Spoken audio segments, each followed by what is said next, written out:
Ryan, welcome to Show Me the Money again. Thanks for having me. Always great to be part of the show here, Sergio. Absolutely, yeah. I do obviously follow everything you write and you guys put out because it concerns the drivers, specifically what's been going on last couple of months with high gasoline prices and how that's affecting earnings and what the companies are saying. But first, let's introduce you. Go ahead and introduce yourself, what Gridwise does, and who you guys are.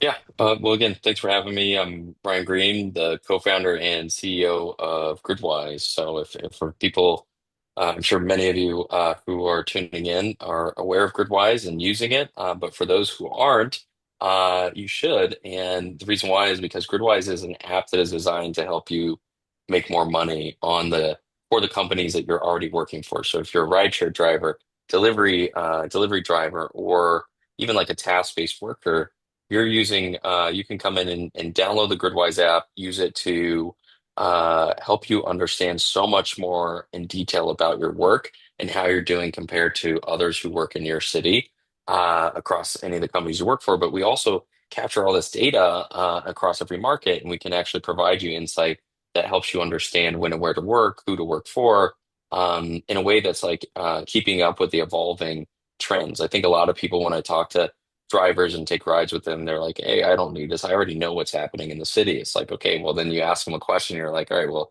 did you know that earnings dropped on this platform by this amount of money, and this one's the highest paying one in your city right now by like 20%, and that these other trends are happening in your market? And people are like, "No, where did you find that at?" And then you show them Yeah. the app, and it's like it's right here in the palm of your hand. So it's an app that's really designed to help you be most effective as a gig worker and manage everything in one place because there's a lot that's going on, whether you work for one or multiple companies. It's a dynamic set of work that has a lot of benefits from flexibility, but I think a lot of challenges as it relates to just stability and staying on top of all your income and stats and understanding how you're doing over time. Yeah, I mean, we tell our driver community that this is a small business that you're running and you should be most optimized to do what you're doing. And, utilization rates and optimization is key. And I'm sure Gridwise does help quite a bit with that. But on top of that, let me ask you how you guys gather your data to come up with these conclusions because they're important. And I do use your data quite often to write our Rideshare Guy blog articles. And I mean, I don't know what the companies are saying about that, but I do take it seriously that what your data suggests is specifically lately with autonomous vehicles and increased gas prices due to the conflict in Middle East are definitely hurting. So how do you gather your data and how accurate, let's say, is your data? Yeah, I would say is so the way that we capture the data is like if you come into the application, you can tell us which platform you work for. And by telling us that, we give you the opportunity to link your account. And you can link into, over, hundreds of companies now. This is a new thing, Sergio. We've got, historically, it's been about 22 companies, but now you can link to hundreds, about to be over 1,000 companies that you can link into from all types of flexible work that are out there. When you do so, it helps you kind of pull in your historical baseline of information of all of your work activity and your earnings and things fast forward. What we do with that data, we use it to help you become a better worker. But on the back end, we're capturing, imagine, over millions of workers who come in and they connect their accounts. It gives us this really interesting anonymized, aggregated view on the market and what's happening.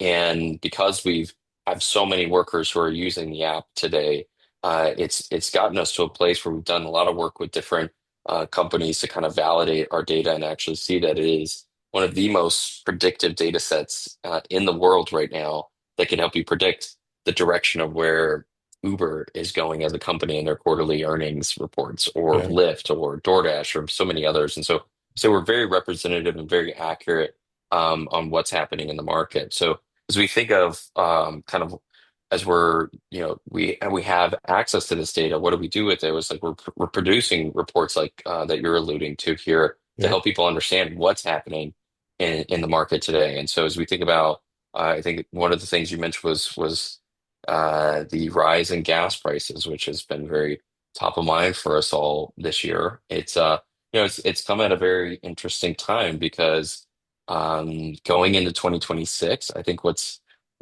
been a very different uh, outcome that we've seen relative to the past 2 years is that hourly pay on both rideshare and delivery have risen to their highest highs since 2023, which is interesting to say because I think, anecdotally, a lot of us are have been speaking about like, hey, driver pay has been compressed, it's been on a decline for some time, and that's been true at certain points in time. But coming out of the gates, like we saw that in 2026, like leading up to the end of March, as we saw that tipping reach an all-time high. We saw bonuses start to come back on surges, and we saw per delivery and per trip, rideshare trip pay per trip and pay per order actually reached their highest highs since about mid 22. And so everything's going in a really positive direction. But why is that coming at an interesting timing? Is because as Yeah. soon as you start to get some great trending great direction in the trend of earnings, is gas prices got to come out and really impact the net income. And I think that's been had a major, and detrimental impact to workers' earnings. And to put it in perspective, is that we saw in that the first 14 weeks, as you saw this kind of play out in Q1 all the way to the end of March, is that as gas prices rose, hourly pay and everything was increasing in the middle of that. But as gas prices rose, the effective like net income for workers, their expenses rose. Yep. And if we try to quantify what that means, is like we produced this gas report lately that spoke about what we call gas drag. And so gas drag is like really it's speaking about like the percentage of your earnings that are going towards gas, right? So how Yep. much is gas having a drag on your income? And so what we saw is that gas drag for rideshare increased to, I think it was around, I think going into the new year, we hit like the best rate around that in a while of around 12% or Yep. so. And it rose up to 17%. Yep. Now we expect it to be closer to like a little bit north of 20% because gas prices have still risen in Q2. Yep. On delivery, it went from about 11.5% to about 15.5%. And so really from an effective, like, as we try to, I know I'm throwing a lot of numbers out here right now, but as we try to think about like what does this mean for hourly pay, we know that we have a lower net pay, but like your effective hourly pay is actually 8% lower than what it was on rideshare. It was Yep. about 8.5% lower on delivery. Yep. Well, So I mean, net income is declining. It's ironic that Andrew McDonald, I don't know if you know who he is. He's the COO of Uber, and I think he's the next going to be the next CEO. That's my guess anyway. But he did a Fast Company interview yesterday, which I read, and he said, well, gas prices are not having that much of an effect. So that kind of contradicts what you're saying, right? What your data Yeah. is. And I actually tweeted it out and called him out on it. And I go, well, that's because you don't drive.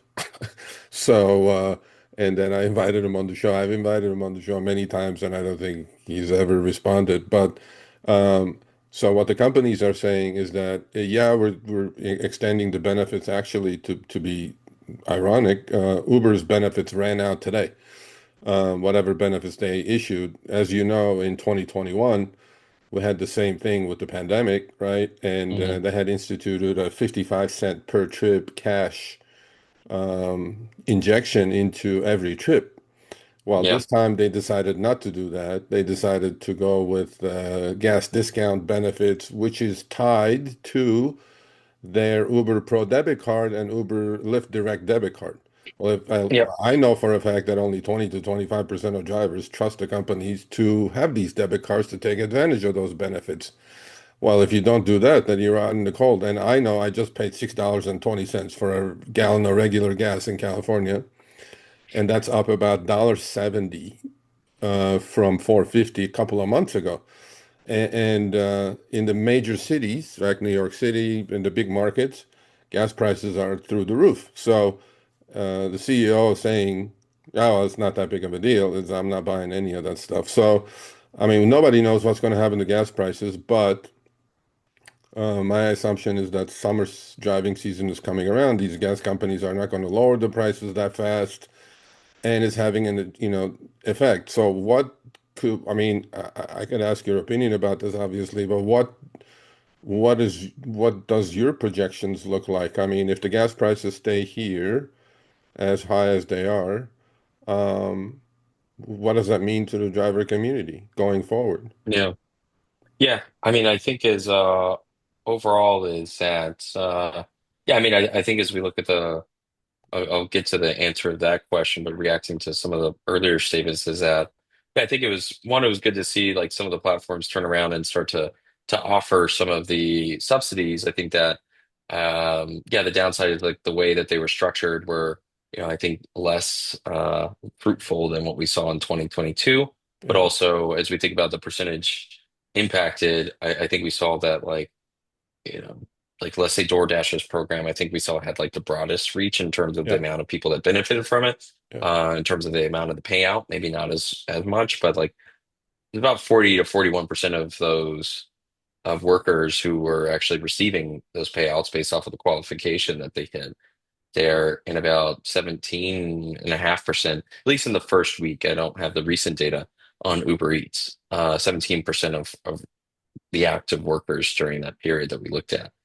And so really what is kind of going back to your point is that like, look, it's great that the companies are offering these subsidies, but is it really enough to like really support the broader supply network? No, I don't think enough people are benefiting from it. And at the end of the day, like it's, if earnings is rising, I think that's beneficial, but gas prices are rising at a rate higher at the rate a rate higher than what earnings is rising at. And so like I think anybody could say that yes, it's going to have an impact on your net payouts, your net yeah, pay as a worker. So as we think about that moving forward and what that means for drivers is that look, like I think like in with where we're at now, like since in Q2, looking at we're approaching end of May. I think gas prices have risen about 10 to 13% since the end of March, and pay hasn't really continued to rise as we saw it rise in the first quarter of the year. And so based off of that, like you can assume that the gas drag is even higher than it was in Q1. It's compressing net income for workers. And so there has to be obviously like, I always like to look at things of like, okay, well, me as an individual, what can I do that's in my control?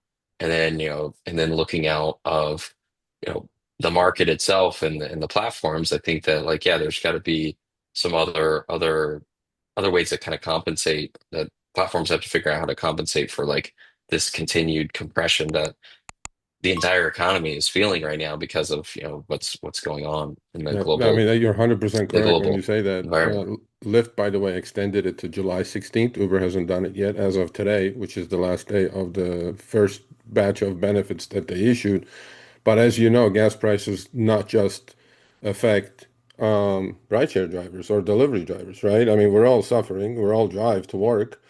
Yep. And the broader economy may get weaker actually because the inflation numbers we received from the government, which I don't buy it for a second, but they're ticking back up again. And rideshare drivers also have regular expenses outside gasoline, right? The maintenance costs are going to go up, oil change costs are going to go up, tire costs are going to go up. Everything is tied to oil prices, and who knows what's going to happen with that stuff anyway. Um, Yeah. so, gas prices, one thing, right? Well, we have another issue that I wanted to talk to you about.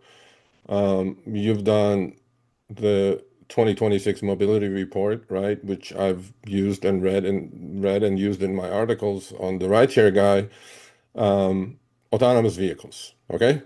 So I truly certainly believe that it is the future of transportation. Now, how and when and how it's going to work itself out. As you know, Waymo just pulled their cars off the freeways. Waymo had a total recall last week because these things end up going into lakes and puddles for some reason. I don't know why. Yep. But so let's talk a little bit about that, right? AVs, the effect of AVs. I've done a couple of articles on our blog with your data, and the data suggests that the trend in the AV cities, such as, well, I think your data concluded that in San Francisco, Los Angeles, Austin, Atlanta, and Phoenix, um, earnings are going backwards in the AV cities, although with limited supply, right? AV supply and geofenced areas, it's having an effect, specifically in Los Angeles. So let's talk a little bit about that. Yeah, I would say is yeah, something we've been monitoring pretty closely, and we've seen varying degrees of impact from autonomous vehicles each quarter that we're looking at and refreshing the data, sometimes multiple times within a quarter. I think overall is like we you know what we where we like to ground ourselves in the data is like looking at a nationwide benchmark and Yeah. saying, okay, well, what's happening nationwide? If we saw earnings decline completely in nationwide and all these other markets declined in a similar rate, then it's like, all right, well, this seems like a general market trend. I think that is like what we've seen, however, is that as we've seen like the kind of compared to the nationwide mark is that we saw in 2025 there was a moderate increase in driver earnings, I think by about 3% nationwide as we look at hourly pay, similarly gross take home pay, etc. But then as we saw like really like the actual I think other stat, like if we looked at this across all the markets that had, I think the highest level of like commercial activity of autonomous vehicles, we're talking about like San Francisco, Phoenix, LA, Austin, Atlanta. Yeah, I think across many of them, we saw like a decline in earnings. And even more so, I think the stat we like to look at before we look at the earnings, the two stats is one is are stats that are kind of a measure of like supply, like how oversupplied or undersupplied is the market. And so one of those is trips per hour. So how many trips is a driver completing per hour? Yeah. We saw that decline generally like nationwide, but we saw that decline much more substantially in AV markets than we saw across other non-AV markets. Up to, I think it was the average in nationwide was like 2.6%. In markets where we saw the highest decline was like LA, where we saw a decline in trips per hour of like 9.7%, almost 10%. That's a lot. And the other one is utilization, which is, you know, has a close relationship or tie to trips per hour. It's just like how much time is someone being how much time or how many of their duration of work, or we look at it based off of like their miles of that are utilized. So how much time or miles are they utilized of like having a passenger or goods in their vehicle versus not, and they're just driving around idle waiting for work. And so we saw that decline nationwide a bit. But again, about an 8%. We saw that about 3% in nationwide, about 8% in LA. And then across the board of all AV markets, we saw declines in every one of those between 3 to 9%. Yeah. So I think that's like generally, I think our stance on the supply dynamics in the marketplace is that the market is oversupplied. I think that like the data has told us that for years. I think since 2022, we've seen pretty oversupplied market.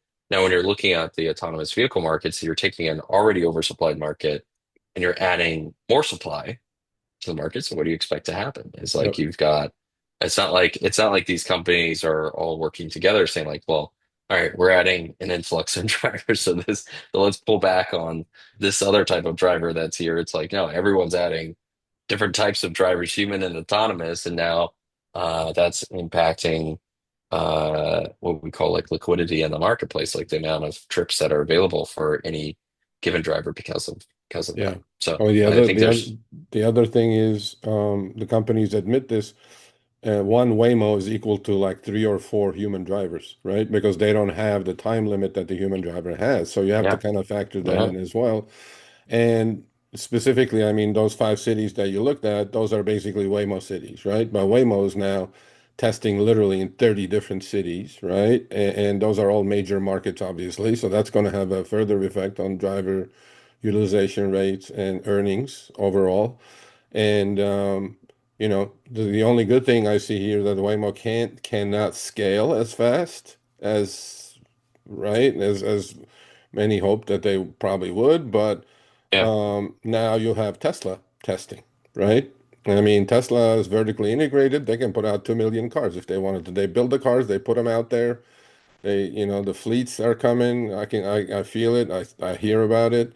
Uber themselves, I think, have over 25 partnerships in the country and globally Yep. to supply AVs, right? So they are definitely going in that direction to replace the human. Now, how fast that happens, what is your best crystal ball guess? It is that how fast rideshare drivers can still earn a decent living, driving people around. Let's hear your guess. I have a number in mind, but let's hear yours. And is that guess is like you're saying when autonomous rides reach human Yeah, rides in terms yeah, of volume? yeah, Yeah, I would say is like we share a similar perspective to a company we worked with on a report on that we worked on the AV impact report on was S&P Global, their yeah, mobility unit. And kind of with our data and in addition to kind of their perspective as well, is like I think where we centered around was like looking out at like 2041 is when we expected that human rides and autonomous rides coincide to having kind of equal volume in the US market. And then even beyond that is like you'll see, a very persisted forecast of human rides that continue and are kind of at the steady state going into 2045 to 2050. And so I think it is a view that, some people think maybe this can happen a lot faster. I think that human drivers are going to be needed for quite some time in different types of conditions. At the same time, I think there are some disruptive factors that could take place in terms of like as you look at like as you think about like you talked about Waymo, it's like the Waymo, it's extremely capital intensive for any company that has a model like Waymo, where it's like yeah, Waymo or Zoox or AV Ride or others like that who have these vehicles that they have to purchase the vehicles and operate these large fleets.